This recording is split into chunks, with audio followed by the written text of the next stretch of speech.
असलामुअलैकुम किसान दोस्त फार्म में खुश आमदीद।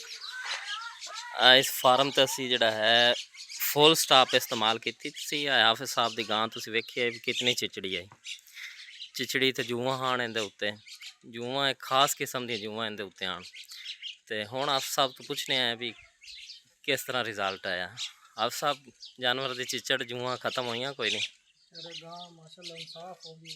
पहले ये आके मतलब कि कोई जगह खाली नहीं है जिंदे खिचड़ी नहीं है। तुरंत बड़े मजबूर है गाँव तो माशाल्लाह साफ होगी। दवाई लगाई बेहतर है काफ़ी।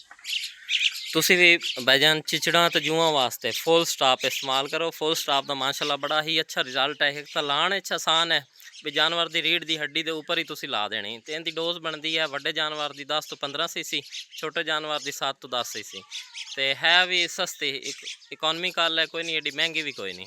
ਤੇ ਫੁੱਲ ਸਟਾਪ ਦਾ ਇਸਤੇਮਾਲ ਕਰੋ। ਜਾਨਵਰ ਇਹ ਚਿਚੜ ਜਿਹੜੇ ਨੇ ਨਾ ਇਹ ਜਾਨਵਰ ਨੂੰ ਖਾ ਜਾਂਦੇ ਆ।